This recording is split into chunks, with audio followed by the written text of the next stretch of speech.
Subscribe करें और bell दबाएं ताकि कोई खबर रह न जाए।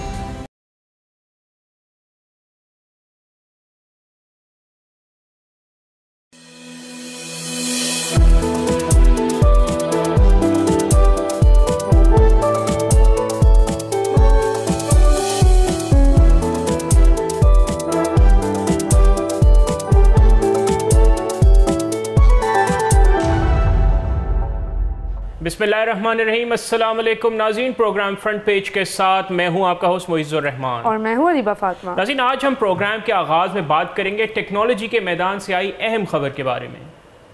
अमेरिका ने चाइना की सेमीकंडक्टर इंडस्ट्री पर 3 साल में तीसरी बार पाबंदियां आयद कर दी हैं। पीको, नोरा टेक्नोलॉजी ग्रुप समेत 140 कंपनियों पर नई पाबंदियां आयद कर दी गई हैं। अमेरिका ने चीन के खिलाफ एक और गैर मुनसिफाना कार्रवाई की है जिसका मकसद चीन की टेक्नोलॉजी सेक्टर को पीछे धकेल देना है। नाज़रीन, यहाँ पर बाइडन इंतज़ामिया की जानिब से ये आखिरी बड़ी कोशिश है जिसका मकसद चीन को आला मयार के चिप्स तक रसाई से रोकना है। अमेरिका का दावा है कि ये जो सेमीकंडक्टर चिप्स हैं ये आर्टिफिशियल इंटेलिजेंस के ज़रिए फ़ौजी मकासद के लिए इस्तेमाल हो सकते हैं, लेकिन नाज़रीन हकीकत यहाँ पे ये है कि अमेरिका चाइना की मुआशी तरक्की को रोकना चाहता है। इस पैकेज में चीन के लिए हाई बैंडविड्थ मेमोरी चिप्स की बरामदात पर पाबंदियाँ, 24 नई चिप मेकिंग टूल्स और 3 सॉफ्टवेयर टूल्स पर पाबंदियाँ भी शामिल हैं। ना सिर्फ ये बल्कि सिंगापुर और मलेशिया में तैयार होने वाली चिप मेकिंग की मशीनरी की बरामद पर भी पाबंदियाँ आयद हैं। ये इसलिए भी बहुत ज़्यादा इम्पैक्टफुल बात है क्योंकि अभी कुछ ही महीनों पहले ये तमाम पाबंदियाँ जो है सोलर पावर सेल्स और जो सोलर पावर की रिलेटेड टेक्नोलॉजी है जो चाइना से आती है उस पर भी लगाई गई और इन सेम 3 कंट्रीज़ पर भी ये पाबंदियाँ लगाई गई। एब्सोल्युटली, क्योंकि चाइना इस वक्त सोलर एनर्जी का दुनिया का सबसे बड़ा एक्सपोर्टर है and it is actually helping the world to go towards clean energy methods. तो इनफैक्ट सिर्फ अमेरिका में ही 60% जो रॉ मटेरियल है सोलर पावर का वो चाइना से आता है। तो this is a big warning for them कि उनकी इंडस्ट्री एक तरफ वो ये कहते हैं कि वो सारी टेक्नोलॉजी को दुनिया में लीड कर रहे हैं, दूसरी तरफ रॉ मटेरियल के लिए, बेसिक सप्लाईज के लिए दे totally depend on China. Absolutely, and this can actually bring about a big supply chain shock in the market, क्योंकि चाइना तो एक नाज़रीन बेसिकली जिसको कहें गढ़ है टेक्नोलॉजी के तमाम प्रोडक्ट्स के लिए। और अगर हम इस पॉलिसी की बात करें तो नाज़रीन अमेरिका की ये पॉलिसी लैम्ब रिसर्च, KLA और अप्लाइड मटेरियल्स जैसी अमेरिकी कंपनीज़ को भी नुकसान पहुंचाएगा। जैसे हमने आपको बताया कि अमेरिकी इकोनॉमी को खुद इसका जो है नुकसान पहुंचेगा, क्योंकि नाज़रीन चीन की तकरीबन 2 दर्जन सेमीकंडक्टर कंपनीज़, 2 इन्वेस्टमेंट कंपनीज़ और 100 से ज़्यादा चिप मेकिंग टूल मेकर्स को यहाँ पर निशाना बनाया गया है। अमेरिकी कानून साजों का कहना है कि स्विशोर टेक्नोलॉजी, CN किंगडाओ, शेंजन पेंसन ये सारी वो कंपनीज़ हैं जो हुआवे टेक्नोलॉजीज़ के साथ काम करती हैं। ये कंपनियां अब एक ऐसी लिस्ट में शामिल कर दी गई हैं जिसका मतलब है कि अमेरिकी सप्लायर्स इनसे कोई भी चीज़ नहीं खरीद सकते, ना बेच सकते हैं। हमने आपको याद होगा कि कुछ माह पहले हमने नाज़रीन को बताया था कि इस तरह पहले अमेरिका ने Chinese social media platform TikTok पे पाबंदी लगाई और उसका अमेरिका को खुद भी उसका डैमेज हुआ, और फिर किस तरह अब इस हुआवे को उन्होंने मुसलसल निशाना बनाया, क्योंकि Huawei is a very very fast growing company when it comes to technological hardware, जो कि अमेरिका को इवन तो हुआवे की बहुत ज़्यादा तरसील है अमेरिका में और वो अमेरिकन कंपनीज को खुद बहुत बड़ा थ्रेट पोज करता है। बिल्कुल, इवन इलेक्ट्रिक व्हीकल्स में एक तरफ ये टेस्ला के ऊपर बहुत ज़्यादा फख्र करते थे कि हमने पायनियर किया है, अब BYD ने इतना पीछे छोड़ दिया है। 30,000 यूनिट्स पिछले साल जो है BYD ने ज़्यादा टेस्ला से बेचे। सो दिस शोज चाइना's प्रोग्रेस कि चाइना ने जापान को, नाज़रीन जापान को गाड़ियों का एक सबसे बड़ा एक्सपोर्टर जापान रहा है, लेकिन अब चीन ने गाड़ियों के मामले में भी उसको ओवरटेक कर लिया है। तो अमेरिका डेफिनेटली उनकी जो कंटेन चाइना पॉलिसी है वो नाकाम ही हो रही है, जिसकी वजह से चाइना ने एक्सेल किया है। और जो नाज़रीन हालिया बरसों की बात की जाए तो चाइना ने सेमीकंडक्टर सेक्टर में खुद कफील बनने की कोशिश तेज़ कर दी है, क्योंकि अमेरिका और दीगर ममालिक ने आला मयार की जो चिप्स हैं उनकी तैयारी के लिए दरकार मशीनरी की बरामदात पर पाबंदियाँ लगाई रखी हैं। लेकिन अभी चीन आर्टिफिशियल इंटेलिजेंस चिप्स और चिप मेकिंग इक्विपमेंट में इंडस्ट्री लीडर्स जैसे NVIDIA और ASML से कई साल अभी फिलहाल पीछे है। अमेरिका चीन की सबसे बड़ी contract chip manufacturer semiconductor manufacturing international पर भी मजीद पाबंदियां लगाने का इरादा रखता है। ये कंपनी 2020 में इस एंटिटी लिस्ट में शामिल की गई थी, लेकिन इस वक्त अरबों डॉलर की सप्लाई की इजाज़त दी गई है। अब ये सहूलत भी ख़त्म की जा रही है। नाज़रीन, पहली बार अमेरिका ने चिप्स में सरमायाकारी करने वाली 2 कंपनीज़ को भी एंटिटी लिस्ट में शामिल किया है। वायरोड कैपिटल और विंग टेक टेक्नोलॉजी को लिस्ट में शामिल किया गया है। आमतौर पर एंटिटी लिस्ट में शामिल कंपनीज को सामान की सप्लाई की दरखास्तें मुस्तरद कर दी जाती हैं। अमेरिका की ये नई पॉलिसी अपने इत्तेहादियों को भी नुकसान पहुंचा सकती है। नए क़वानीन के तहत मलेशिया, सिंगापुर, इजराइल, ताइवान और साउथ कोरिया में तैयार होने वाली मशीनरी की चीन को बरामद पर भी पाबंदी लगाई गई है। सिर्फ जापान और नेदरलैंड्स को इससे मुस्तस्ना किया गया है। नाज़रीन, अमेरिका ने यह पाबंदियां जापान और नेदरलैंड से तवील मुज़ाकरात के बाद लगाई हैं। इन दोनों ममालिक के साथ America advance chip making equipment की प्रोडक्शन पर कंट्रोल रखता है। अब अमेरिका दीगर ममालिक को भी ऐसी ही पाबंदियां लगाने की तरगीब दे रहा है। इस पैकेज में HBM2 और इससे बेहतर मेमोरी चिप्स पर भी पाबंदियां शामिल हैं जो AI चिप्स में इस्तेमाल होती हैं। ये टेक्नोलॉजी जनूबी कोरिया की सैमसंग और SK ग्रुप और अमेरिका की माइक्रॉन कंपनी तैयार करती है। इंडस्ट्री के माहिरीन का ख्याल है कि इससे सिर्फ सैमसंग इलेक्ट्रॉनिक्स मुतासर होगी। यहाँ ये बात करना भी बहुत ज़रूरी है कि semiconductor industry is basically the next breakthrough in technology. जब AI आया और लोगों को नहीं पता था कि आर्टिफिशियल इंटेलिजेंस आने वाली है और किस तरीके से वो होगा, उसका क्या इम्पैक्ट होगा, now the next breakthrough is semiconductors. Semiconductors के थ्रू आप आर्टिफिशियल इंटेलिजेंस से लेके बायोटेक्नोलॉजी से लेके इवन क्रिप्टो करेंसी माइनिंग से लेके all of these industries are heavily impacted by semiconductors। और इस वक्त जो भी दुनिया में मुल्क नेक्स्ट ब्रेक थ्रू करेगा जो चाइना से एक्सपेक्टेड था सेमीकंडक्टर इंडस्ट्री में, वो ही लीड करेगा टेक्नोलॉजिकल इनोवेशन को। बिल्कुल। तो नाज़रीन, इन पाबंदियों की बात की जाए तो ये बाइडेन एडमिनिस्ट्रेशन की जानिब से चाइना पर आयद की जाने वाली चिप से मुतालिक तीसरी बड़ी पाबंदी है। अक्टूबर 2022 में अमेरिका के आला मयार की चिप्स की फ़रोख्त और तैयारी पर पाबंदी लगाई थी, जो 1990 की दिहाई के बाद से चीन के ख़िलाफ़ अमेरिका की टेक पॉलिसी में सबसे बड़ी तब्दीली थी। यहाँ पे ये वाज़ेह रहे कि अमेरिका हर मुमकिन कोशिश कर रहा है कि चाइना टेक्नोलॉजी की दौड़ में आगे ना निकल सके। चीन ने अमेरिका की जानिब से सेमीकंडक्टर्स पर नई पाबंदियों की सख्त मजम्मत की है। अमेरिका का दावा है कि बीजिंग इन चिप्स को अगली नस्ल के हथियारों और आर्टिफिशियल इंटेलिजेंस सिस्टम्स बनाने के लिए इस्तेमाल कर सकता है। ये नई पाबंदियाँ दुनिया की सबसे बड़ी मईशतों के दरमियान कशीदगी को मज़ीद बढ़ा रही हैं, ख़ासतौर पर जब ट्रंप की हुकूमत एक्सपेक्टेड है।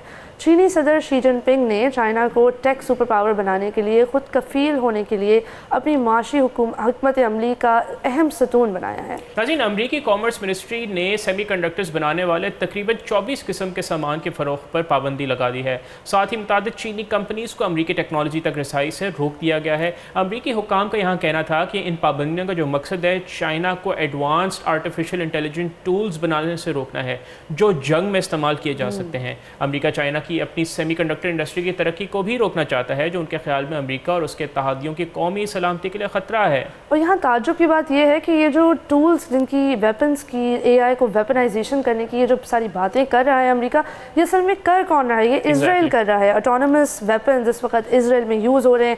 आर्टिफिशियल इंटेलिजेंस को इस्तेमाल करके, सैटेलाइट इमेजरी को इस्तेमाल करके गाज़ा में फैमिलीज़ को टारगेट किया जा रहा है, बच्चों को टारगेट किया जा रहा है। और चाइना का इसमें सो फार कोई इस तरह का ग्लेयरिंग कॉन्ट्रडिक्शन हमें नज़र नहीं आया, लेकिन फिर भी अमेरिका आफ्टर चाइना। चाइना की कॉमर्स मिनिस्ट्री ने अमेरिका पर एक्सपोर्ट कंट्रोल्स के गलत इस्तेमाल का इल्ज़ाम लगा दिया है। इनका कहना है कि अमेरिका की ये हरकत आलमी इंडस्ट्रियल और सप्लाई चेन के इस्तेहकाम के लिए एक बहुत बड़ा ख़तरा है।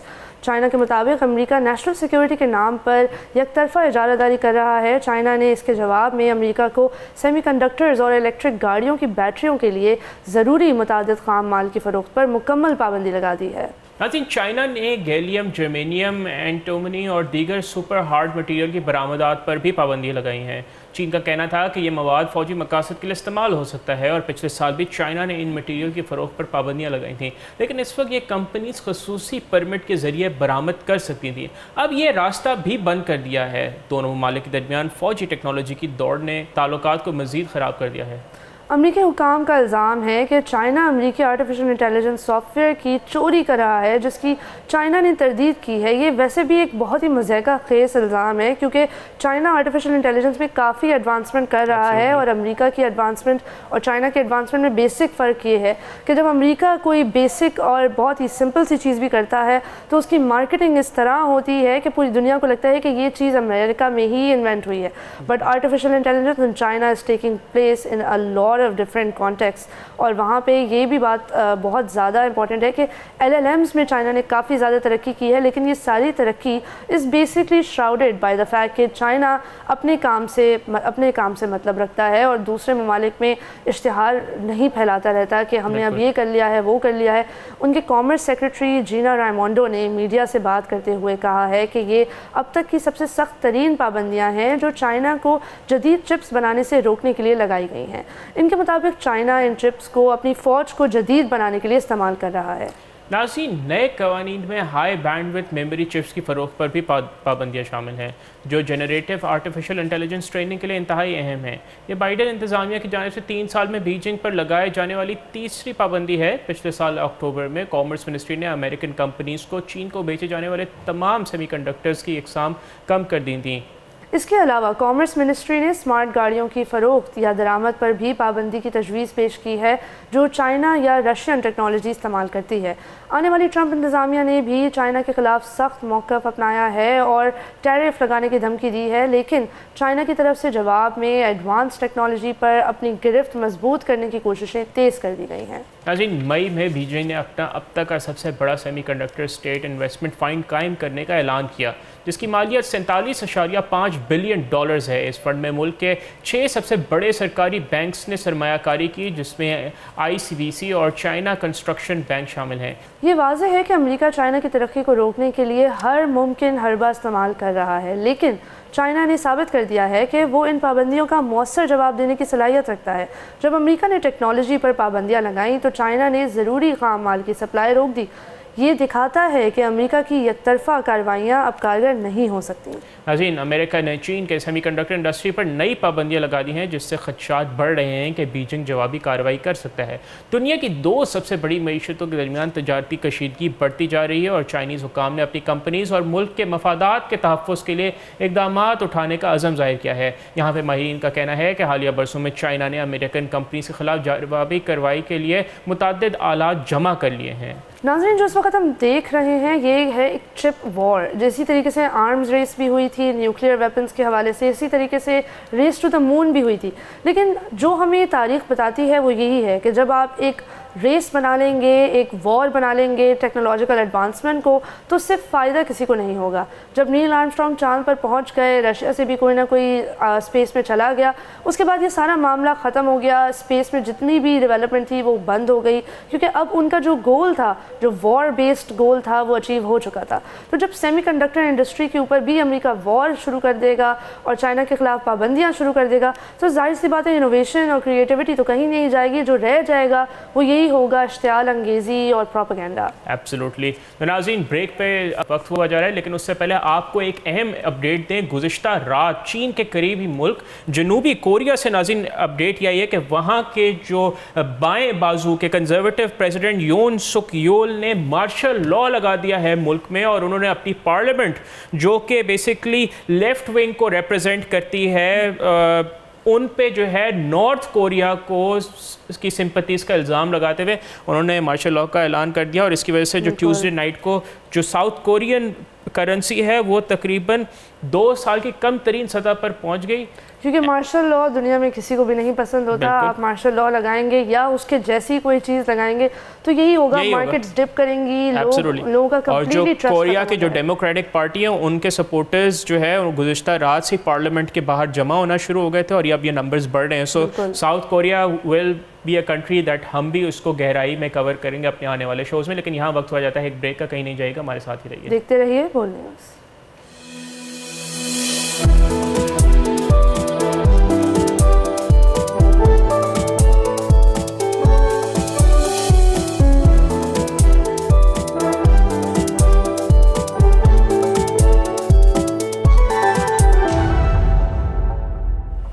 नाज़रीन, welcome back to front page. Break से पहले हमने आपको बताया कि दुनिया में एक नई टेक्नोलॉजिकल वॉरफेयर शुरू हो गई है सेमीकंडक्टर इंडस्ट्री में। चाइना वर्सेस अमेरिका ये एक नई जंग है जिसका आगाज़ हो चुका है और हम आपको इसके बारे में मज़ीद अपडेट्स करते रहेंगे। लेकिन अब बात करते हैं ग्लोबल इकॉनमी के बारे में। बिल्कुल नाज़रीन, इस वक्त अगर 2024 जो कि अब इख्तिताम को आ रहा है तो आज अगर हम देखें इकॉनमीज़, ग्लोबल इकॉनमी को नए चैलेंजेस का सामना है तो ऑब्वियसली इसके आउटकम्स भी अनप्रेसिडेंटेड निकल रहे हैं और आगे भी चैलेंजेस मेरे ख्याल में मज़ीद संगीन हो सकते हैं। तो यहाँ पे नाज़रीन आज मैं एक आर्टिकल पढ़ रहा था ऑन फाइनेंशियल टाइम्स, जहाँ बड़ा अच्छा लिखा कि इस वक्त ग्लोबल इकॉनमी को प्रॉब्लम्स क्या दरपेश हैं। तो अगर हम उसमें बेसिकली अगर उसकी डिटेल में जाएँ तो आज जो बेसिकली बहुत एक ज़्यादा प्रॉब्लम्स हैं, सबसे पहले अगर हम अमेरिका की बात करते हैं जो कि अपनी उजारादारी की वजह से इस वक्त आउट परफॉर्म तो कर रहा है बाकी कंट्रीज़ को, लेकिन जो इस वक्त सबसे बड़ा 2024 में स्पेशली प्रॉब्लम रहा और जो कि जो बाइडन की हार का एक बुनियादी वजह भी कही जाती है, मुख्तलिफ से एक मेजर वजह वो मईशत की ग्रोथ और नाज़रीन अफराते ज़र यानी इन्फ्लेशन, ये पूरी दुनिया में इस वक्त हाई 2024 में रही। और वैसे तो अमेरिकी इकॉनमी को IMF कहता है कि 2.8% तक ग्रोथ करेगी, लेकिन नाज़रीन जो सबसे बड़ा जो प्रॉब्लम इस वक्त आ रहा है वो यूरो जोन को आ रहा है। इवन कोविड से पहले भी यूरो जोन जो यूरोप के ममालिक थे उनको इकॉनमी स्लो थी, लेकिन कोविड में जो रिसेशन आया और फिर आप देखें ब्रेग्जिट से जो बरतानिया का हाल हुआ और बाकी यूरोप का, आज अगर हम यूरो जोन की बात करते हैं तो उनकी मुआशी तरक्की की जो शरह है वो 0.8% है, जो कि समझे कुछ भी नहीं है।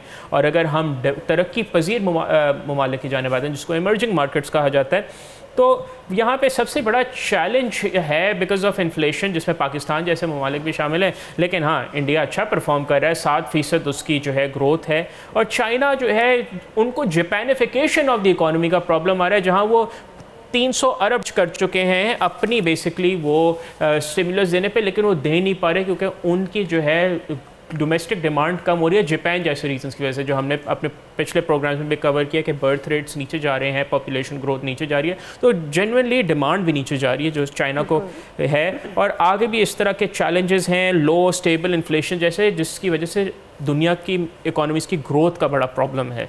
काफ़ी ये सिग्निफिकेंट बात है, स्पेशली कंसिडरिंग द फैक्ट कि पूरी दुनिया में हम देख रहे हैं पॉलिटिकल इंस्टेबिलिटी भी नज़र आ रही है। साउथ कोरिया में मार्शल लॉ लग गया है और ग्लोबल इकॉनमी भी कुछ इस्तेहकाम की सूरत हाल नहीं दिखा रही। अब बात करते हैं फ्रांस के बारे में, क्योंकि फ्रांस में भी एक बहुत सिमिलर चीज़ होने जा रही है, नो कॉन्फिडेंस वोट, जिससे we are all a bit too familiar unfortunately. So let's talk about this. Michel Barnier ये वो प्राइम मिनिस्टर हैं जिनको कंसिडरिंग द फैक्ट कि ये जो है मेजॉरिटी लीडर नहीं थे, मेजॉरिटी ने इनके लिए वोट नहीं किया था, फिर भी ये पावर में आ गए थे। तो जब मैंडेट के बगैर आप पावर में आते हैं तो यही होता है। तो हुआ क्या कि मिस्टर बार्नियर के खिलाफ जो है नो कॉन्फिडेंस मोशन अब फाइल कर दिया गया है दोनों साइड्स की तरफ से। मरीन ले पेन जो नेशनल रैली की लीडर हैं उनकी तरफ से भी, और फ्रेंच लेफ्ट विंग पार्टीज़ की जो कोalition थी जिसको एक्चुअली पॉपुलर वोट मिला था उनकी तरफ से भी। और इसी आज के दिन ही हम ये तवक्का कर रहे हैं कि ये मोशन पास होने ही वाला है। इससे होगा ये कि फ्रेंच डेमोक्रेसी पे एक बहुत बड़ा हमला होगा और इस वक्त मिस्टर बार्नियर को स्टेप डाउन करना पड़ेगा। और ये इसलिए भी बहुत सिग्निफिकेंट है क्योंकि ये मामला इसलिए हो रहा है क्योंकि मंडे के दिन बार्नियर साहब ने बजट अनाउंस किया और बगैर किसी वोट के उन्होंने पास करने की उसको कोशिश की। जब ये बजट अनाउंस होता है तो जाहिर सी बात है इसमें you have to factor in what other stakeholders believe in and what they want, especially considering कि आप एक डेमोक्रेसी के अंदर हैं जहाँ कंसल्टेशन और वोट और ये सारी चीज़ें बड़ी इंपॉर्टेंट होती हैं। इनके बगैर डेमोक्रेसी फंक्शन नहीं कर सकती। तो इस वक्त फ्रांस में कुछ इसी तरह की सूरत हाल है और इस वक्त जो मिस्टर बार्नियर की गवर्नमेंट की फेट है या जो उनका बेसिकली मुस्तकबिल है वो मरीन ले पेन और इस लेफ्ट कोalition के हाथ में है। यहाँ आपको मज़ीद बताते चले कि बेसिकली क्योंकि ये बजट के ऊपर कोई कंसल्टेशन नहीं हुई थी और इसलिए क्योंकि ये पास भी नहीं हुआ और अब आज ये तवक्का है कि गवर्नमेंट भी गिरने वाली है, तो अब होगा क्या, what happens in a situation like this.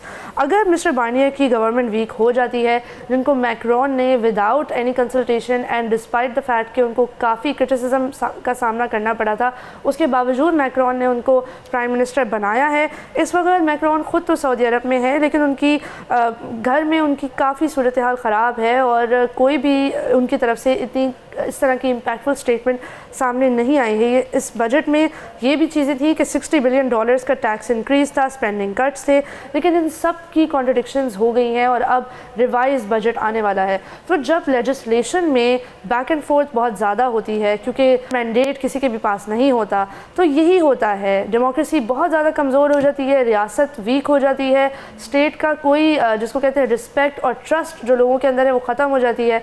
और वो भले पाकिस्तान हो या फ्रांस हो, मामलात और सूरत हाल सेम ही रहते हैं। एब्सोल्युटली, एंड जब भी तो कहते हैं कि more democracy is never the problem but it is always the solution. और जहाँ जहाँ जमहूरी इक़दार कम होते हैं वहाँ पर इंस्टेबिलिटी आती है, चाहे अगर पाकिस्तान के मामला देखें या फ्रांस के या दीगर दुनिया के। जैसे समझते हैं कि ये बड़े बड़े ममालिक हैं, ये तो पता नहीं कितने सदियों से ये मुल्क बने हुए हैं, हमें तो एक सदी भी पूरी नहीं हुई है और हमें लगता है इनकी डेमोक्रेसी बड़ी स्ट्रॉन्ग होती है। लेकिन डेमोक्रेसी कोई ऐसी चीज़ नहीं है जो हमेशा एक ही स्टेटस में रहती है, वो बदलती रहती है, उसकी जो नौइयत है वो बदलती रहती है और वो इसी चीज़ों से बदलती है कि जब आप उसको हमला करते हैं डेमोक्रेसी पे, लोगों का मैंडेट चोरी करते हैं या उसको नज़रअंदाज कर देते हैं, तो फिर डेमोक्रेसी बच नहीं पाती, उसका नतीजा हमेशा तबाह को नहीं होता। और अभी हम देख रहे हैं कि फ्रांस की इस वक्त इकोनॉमिक सूरत हाल भी इस चीज़ को रिफ्लेक्ट कर रही है, रिफ्लेक्ट करती है। तो नाज़रीन, अगर हम आज नज़र डालें दिसंबर 2024 में, तो आप देखते हैं कि दुनिया को बहुत सारे प्रॉब्लम्स का सामना है, चाहे वो ट्रेड वॉर्स का हो, जंगों का सामना हो, ह्यूमन राइट्स की वायलेशंस का हो, जमहूरी इक़दार की तबाही का हो, या ओवरऑल ग्लोबल इकॉनमी जो आलमी मईशत की तबाही का। तो हम इस पर आगे भी नज़र डालते रहेंगे, लेकिन हमारा प्रोग्राम का वक्त यहीं हुआ जाता है ख़त्म। आपसे मुलाकात होगी दोबारा कल इंशाल्लाह। अपना बहुत ख्याल रखिएगा और बोल न्यूज़ के सोशल मीडिया हैंडल्स पर अपना फीडबैक ज़रूर रिकॉर्ड करिएगा। खुदा हाफ़िज़।